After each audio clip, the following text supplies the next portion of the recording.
Have you ever looked at a couple and thought, they clearly love each other, so why are they falling apart? Maybe you've seen two people who seemed deeply connected at the beginning.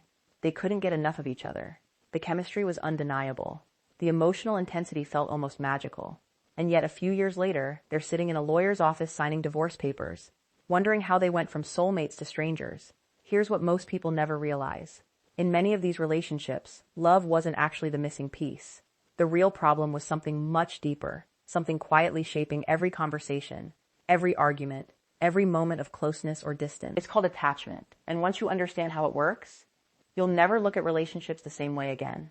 One of the most surprising patterns relationship researchers have observed is that anxious and avoidant partners often find each other. It's almost as if they're pulled together by an invisible force. At first, that connection can feel incredibly exciting. The anxious partner experiences someone who seems confident, independent, and emotionally steady. The avoidant partner experiences someone who is warm, affectionate, emotionally expressive, and deeply invested. Each person seems to offer something they've been missing, but what feels like perfect chemistry at the beginning can slowly become one of the most exhausting emotional cycles either person has ever experienced. Before we go any further, it's important to understand something. Attachment styles are not personality types. They're not permanent labels, and they're certainly not excuses for hurtful behavior. Attachment theory, originally developed through the work of psychologist John Bowlby and later expanded by Mary Ainsworth and many other researchers, suggests that our earliest experiences with caregivers help shape the expectations we carry into adult relationships. Those expectations influence how safe we feel with intimacy, conflict, vulnerability, and emotional dependence. That doesn't mean your childhood determines your destiny. People can and do develop more secure ways of relating throughout life. But if you don't understand the patterns you're bringing into a relationship, those patterns often begin making decisions for you before you're even aware thereof. And imagine meeting someone who makes your heart race. They text you every morning. They remember little details about your life. They seem genuinely interested in getting to know you. For someone with an anxious attachment style, this kind of attention feels incredibly reassuring. It creates a sense of emotional safety they've often spent years searching for. Now imagine the same situation from the perspective of someone with a more avoidant attachment style. At first, the closeness feels exciting too. They're enjoying the connection. They're sharing stories they've never told anyone else. They're opening up in ways that surprise even them. Everything feels easy until it doesn't. As the relationship becomes more serious, emotional expectations naturally increase. There are conversations about commitment. There are discussions about future plans. There's less mystery and more vulnerability. And this is often where attachment patterns quietly begin taking over. For the anxious partner, emotional closeness feels like security. If their partner starts texting less, seems distracted, or needs more alone time, the anxious nervous system often interprets that distance as danger. Not because they're irrational, but because somewhere deep inside, distance has become associated with the possibility of losing connection. Meanwhile, the avoidant partner experiences something very different. Increased emotional dependence can activate fears about losing independence, becoming trapped, or feeling overwhelmed. They may genuinely care about their partner, but their nervous system starts interpreting too much closeness as emotional pressure. Neither person wakes up thinking, how can I ruin this relationship today? Their nervous systems are simply trying to protect them in different ways. And that's where the cycle begins. The anxious partner notices a little emotional distance. They reach out more. The avoidant partner feels crowded. They step back. The anxious partner notices even more distance. They try harder. The avoidant partner pulls away even further. Over time, this becomes what many therapists call the anxious-avoidant trap. What's heartbreaking is that both people are often responding to fear, but each person's attempt to create safety accidentally increases the other person's insecurity. Think about how confusing this feels from the inside. The anxious partner may think, if you loved me, you'd want to spend time with me. Why do I have to keep asking for reassurance? At exactly the same moment, the avoidant partner may be thinking, if you loved me, you'd trust me enough to give me space. Why does every conversation feel like another emotional demand? Both people believe they're asking for something completely reasonable. Neither realizes they're speaking different emotional languages. This misunderstanding can continue for years. And here's what makes it even more complicated. In the early stages of the relationship, these differences are often hidden because both people are on their best behavior. The anxious partner may try not to appear too needy. The avoidant partner may naturally enjoy the excitement of new romance because intimacy still feels voluntary rather than expected.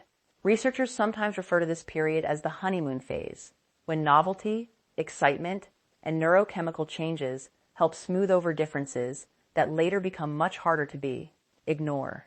But once everyday life settles in, attachment patterns become much more visible. Maybe one partner wants to talk through every disagreement immediately. The other says they need time to think. The anxious partner hears rejection. The avoidant partner hears pressure. Neither interpretation fully reflects reality, but both reactions feel emotionally real. That's one of the most important things to understand about attachment. People don't react primarily to what is objectively happening. They react to what their nervous system believes is happening. A delayed text message isn't always just a delayed text message. For one person, it feels like abandonment. For another, repeated follow-up messages feel like losing personal freedom. The behaviors may look dramatic from the outside, but internally they're often attempts to regulate emotional discomfort. Let's take a simple example. Imagine Sarah sends her husband a thoughtful message during his workday. Hours pass without a reply. She checks her phone again. Nothing. Her mind starts filling in the blanks. Did I say something wrong?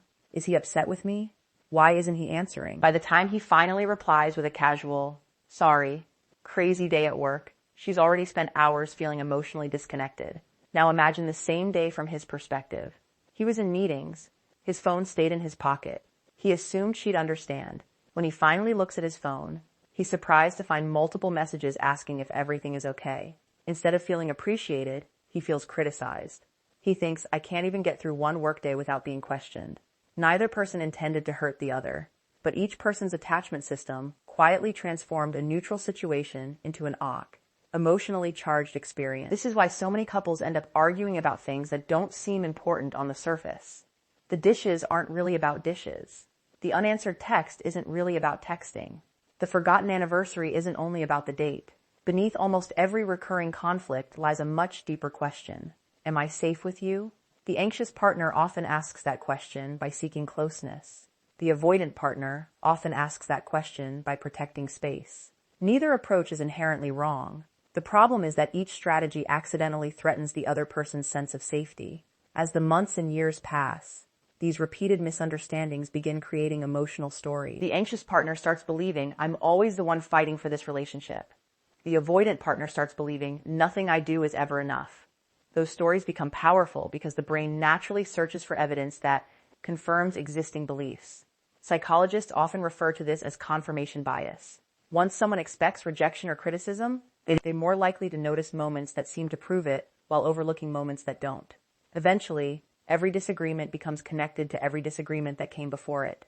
One small argument suddenly carries the emotional weight of 5 years. The conversation isn't only about tonight anymore. It's about every night that felt lonely, every moment someone felt unheard, every apology that didn't quite repair the hurt. And here's where many couples unknowingly make one of their biggest mistakes. They begin focusing almost entirely on behavior while missing the emotion underneath it. One partner says, "You never call me." The other replies, "That's not true. I called twice this week." Factually, maybe they're right. Emotionally, they've completely missed the point. The real message wasn't about counting phone calls. It was something much more vulnerable.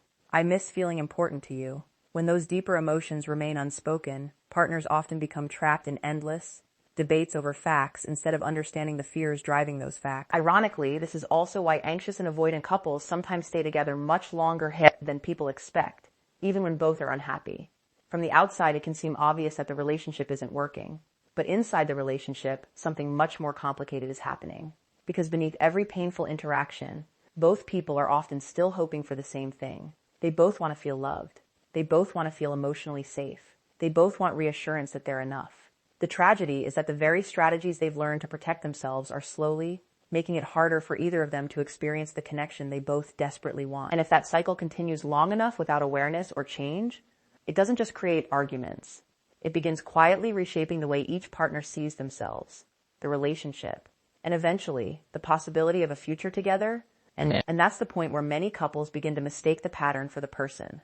Instead of thinking, we're caught in a cycle, they start thinking, this is just who you are.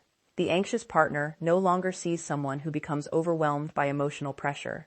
They begin seeing someone who doesn't care. The avoidant partner no longer sees someone who longs for reassurance.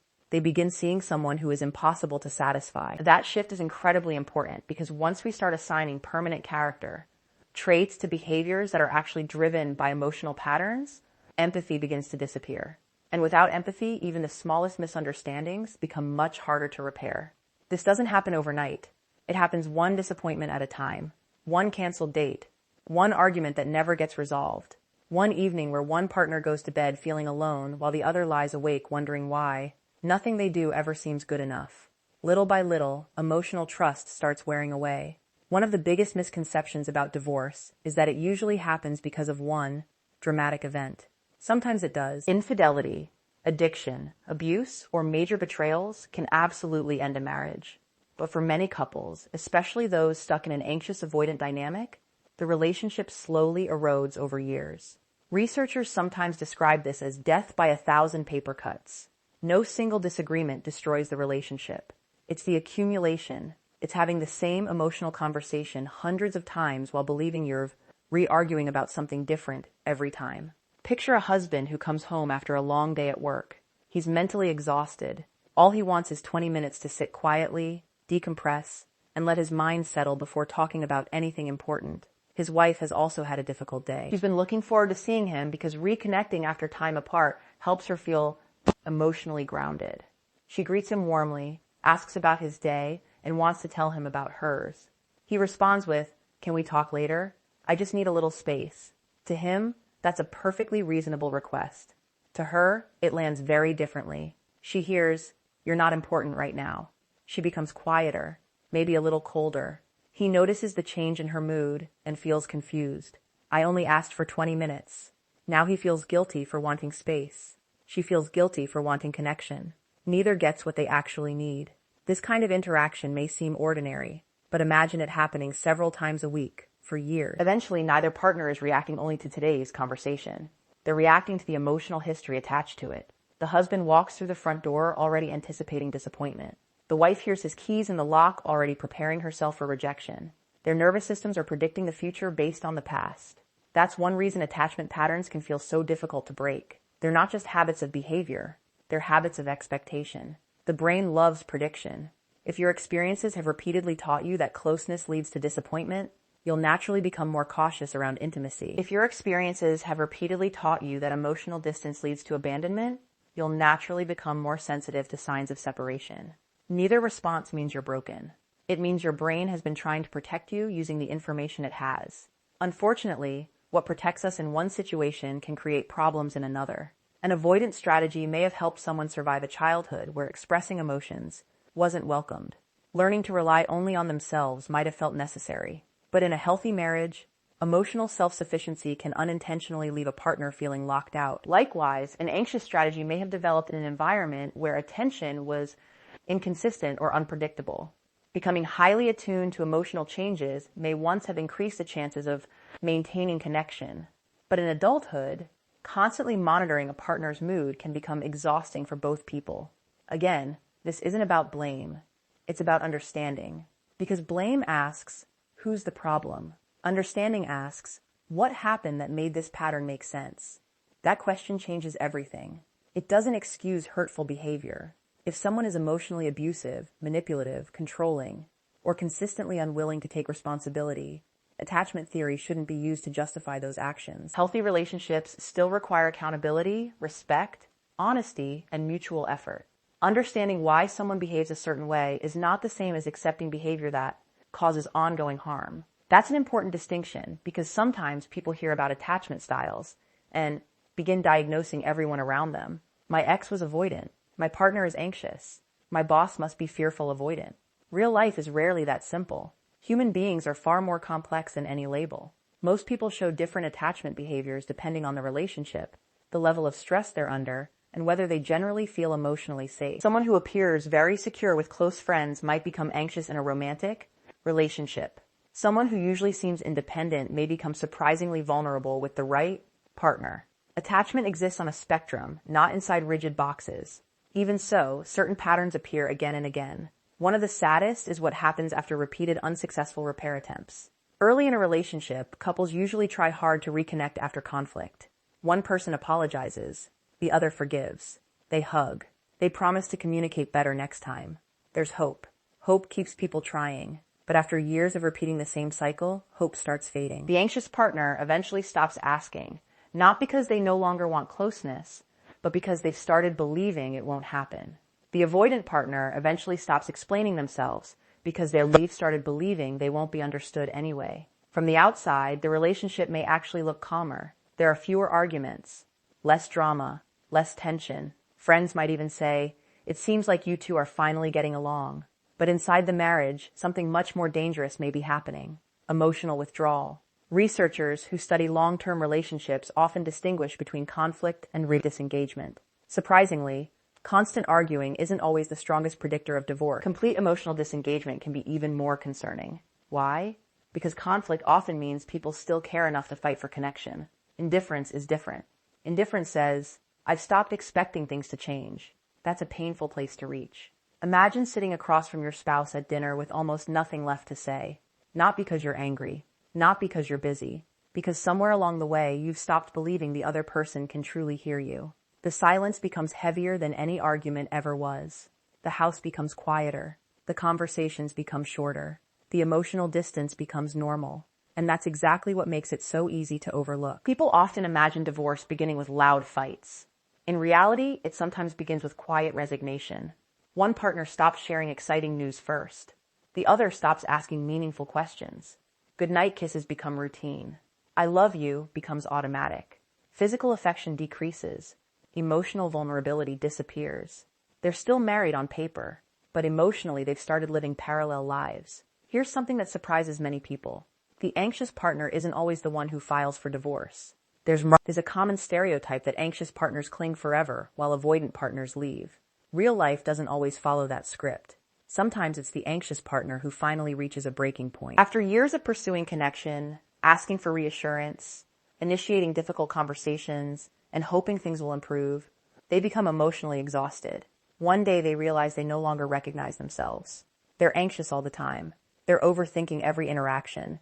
They're constantly questioning their worth. They don't want to spend another decade feeling lonely inside their own marriage. So they leave. Not because they stopped loving their partner, because they stopped believing the relationship could become emotionally safe. At the same time, avoidant partners often experience something equally heartbreaking. Many don't fully process the depth of their emotional loss until after separation. During the relationship, creating emotional distance may have helped them manage stress. But once the relationship is actually over, the permanence of that loss can become painfully real. The house feels different. The routines disappear. The person who was always there isn't there anymore. Only then does the emotional impact fully arrive. This delayed grief sometimes confuses people. Friends may think you didn't seem upset during the marriage, but attachment isn't always expressed in obvious ways.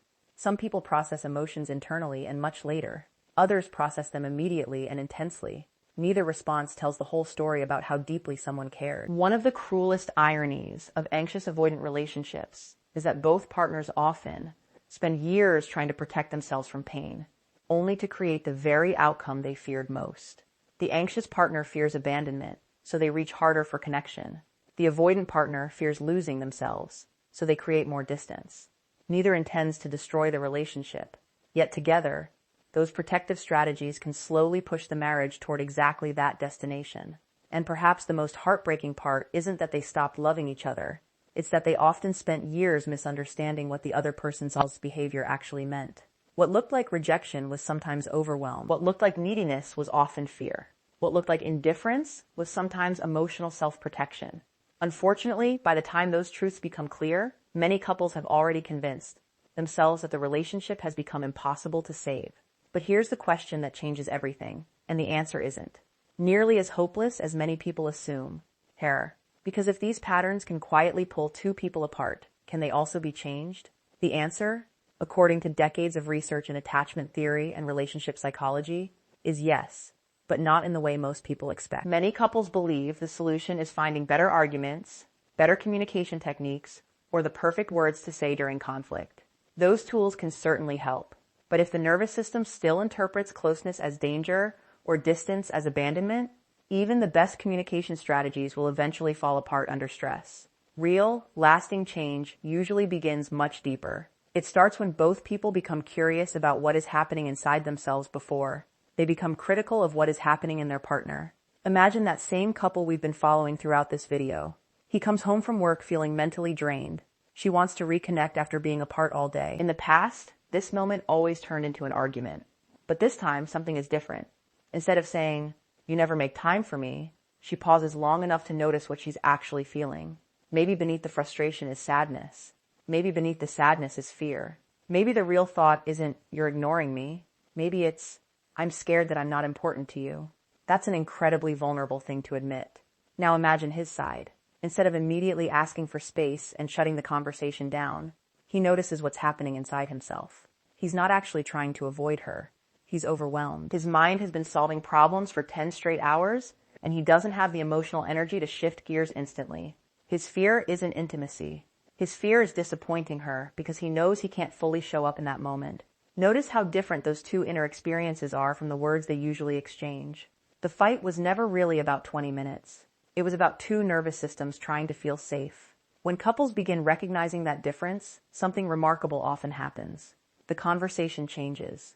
Instead of defending themselves, they begin translating themselves. She says, "When we don't reconnect after work, I notice I start feeling disconnected from you. Could we spend a few minutes together after you've had time to unwind?" He says, "I really do want to hear about your day. I just need a little time to reset so I can actually be present with you." Neither person gets everything they want immediately, but both people feel understood. And feeling understood is often one of the strongest foundations of emotional security. This is one reason emotionally secure relationships aren't relationships without conflict. They're relationships where repair happens consistently. Conflict is inevitable. Repair is intentional. Researchers have found that successful long-term couples aren't perfect communicators. They misunderstand each other. They get irritated. They occasionally say the wrong thing. What separates healthier relationships is that they find their way back to each other. They apologize without keeping score. They stay curious instead of becoming defensive. They learn to recognize the difference between intent and impact. Those skills don't erase attachment patterns overnight, but they gradually create new emotional experiences. Every time an anxious partner reaches for connection and receives a warm, consistent response, their nervous system learns something new. Not every moment of distance ends in abandonment. Every time an avoidant partner expresses vulnerability without being criticized or overwhelmed, their nervous system learns something new too. Closeness doesn't always mean losing independence. These experiences are sometimes called corrective emotional experiences because they gently update the expectations our brains have carried for years. Think about that for a moment. The brain isn't only shaped by the past, it's also shaped by repeated experiences in the present. That means growth remains possible throughout adulthood. No matter how long someone has struggled with anxious or avoidant tendencies, change isn't reserved for a lucky few. It's built through consistent, emotionally safe interactions over time. Of course, that doesn't mean every marriage can or should be saved. Some relationships involve abuse, chronic betrayal, manipulation, or complete unwillingness to take responsibility. Attachment theory should never be used to encourage someone to remain in an unsafe relationship. Love cannot thrive where safety is absent. Compassion should always include compassion for yourself. Sometimes the healthiest decision is working together. Sometimes the healthiest decision is walking away. Both choices can require enormous courage. If a relationship does end, understanding attachment can still become one of the greatest gifts you carry into the future. Instead of concluding, "I always choose the wrong people," you begin asking more helpful questions. What needs was I trying to meet? What patterns kept repeating? What did conflict feel like inside my body? What kind of emotional environment helps me feel secure? Those questions don't trap you in the past. They prepare you for healthier relationships ahead. If this video helped you see your relationships, or even yourself, in a new light, let us know in the comments. We'd love to hear which part resonated with you the most. And if you found value in today's discussion, don't forget to like the video. If this video helped you see your relationships, or even yourself, in a new light, let us know in the comments. We'd love to hear which part resonated with you the most. And if you found value in today's discussion, don't forget to like the video, subscribe to the channel, and turn on notifications so you never miss future insights into relationships, psychology, and personal growth. Thanks for watching, and when you're ready, click on the next video on your screen. It might just give you the next piece of the puzzle you've been looking for.